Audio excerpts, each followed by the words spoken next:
The Icy Tent cast of characters: Grant Jones, 43 years old, Keisha's dad; Keisha Jones, 11 years old. Sense 1. Mr. Jones and Keisha scramble down a steep trail to a small, beautiful mountain lake. They are both carrying backpacks loaded with camping gear and look exhausted from their long hike. Mr. Jones: "This is the lake, Keisha. You can put your pack down now.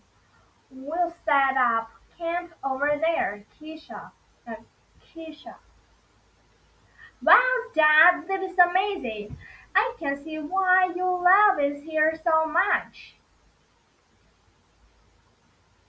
Mr. Jones: "Do you remember coming here with your mother and me? You were pretty young." Keisha: "Maybe a little bit. Didn't the lakes used to be higher than this?" Mr. Jones: "Yes, the lake water has been evaporating faster than it gets refilled in recent years. That's because of the warm water and drought that we've been having. You can see the water line on the rocks over there showing how high it used to be. I'll set up the tent. You can fill this empty bottle with water from the lake. We'll use stove to boil the water to make it safe to drink." Keisha: "Won't boiling the water turn into gas?" Mr. Jones: "Some water will turn to gas and join other gases in the air, but we'll still have plenty left to drink." Sense 2. Nighttime at a campsite. Mr. Jones and Keisha are sitting in front of a large campfire, sipping a hot cocoa. Their tent is set up a little way from the fire. Keisha: "I can't believe how many stars you can see at night here. It sure looks different from home." Mr. Jones: "City lights limit how much you can see there. Being high on the mountain also means that there are less atmospheres above us. That means the starlight gets less distorted by by water vapor and other gases up here."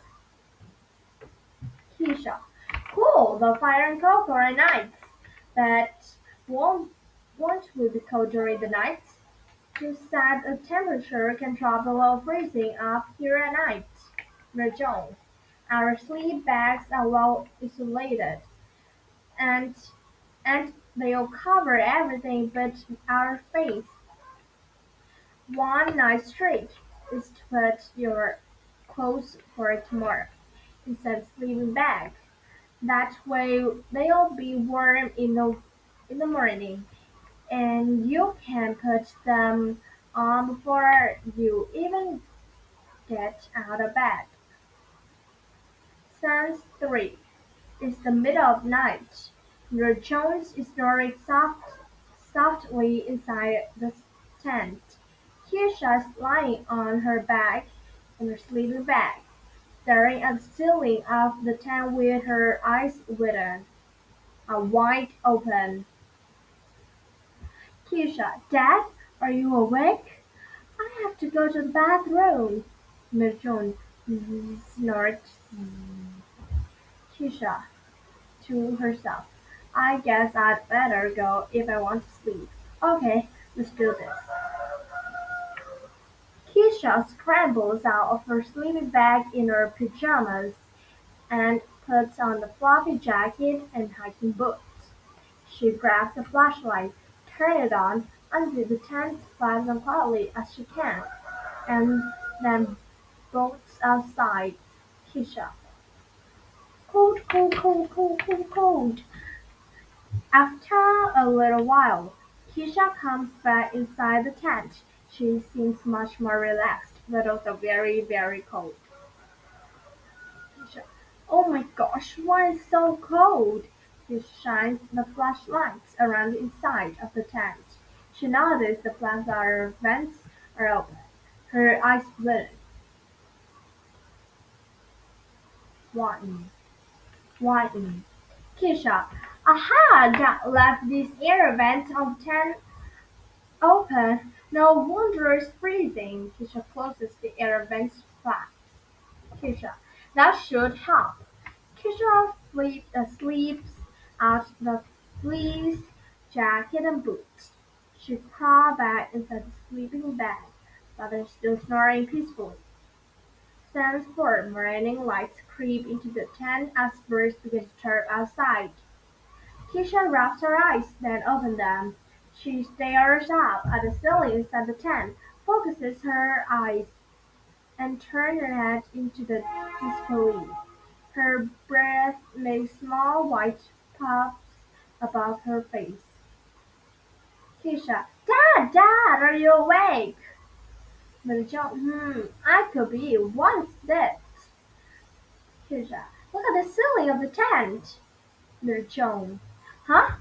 That's ice. Look at all the frost on the tent fabric.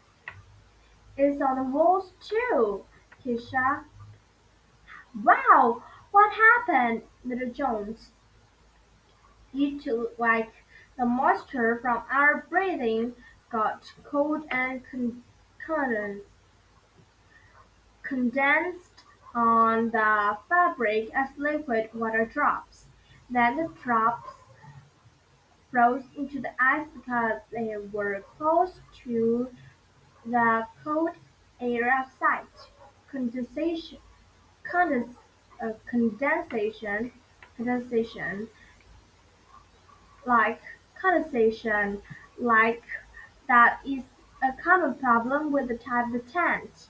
I have sworn I left the air vents open last night to let out the moist air. Keisha, oh, uh-oh. I have closed them last night when I got to go to the bathroom. It was so cold, and I didn't know why they were open. I'm sorry. Mr. Jones. Oh, well, that makes sense. Don't worry about it. You didn't know you should have explained what those vans were for. Keisha, under the ceiling of the tent. Look at these little droplets covering the ceiling. There's drop everywhere. Mr. Jones. Now the sun is up and it's warming outside. And that frost is melting back into liquid water. No, Keisha, don't touch! Keisha's finger pokes the ceiling of the tent. Her finger shakes the fabric, causing hundreds of water droplets to settle and fall like rain inside the tent. Keisha, it's raining! John, the ceiling, yeah? That's why you don't want to do that, okay? I guess today's camping lesson is going to be how to get dry when you're wet. I'll show. I'll also show you how to dry out our sleeping bags in the sunshine. Keisha, cool.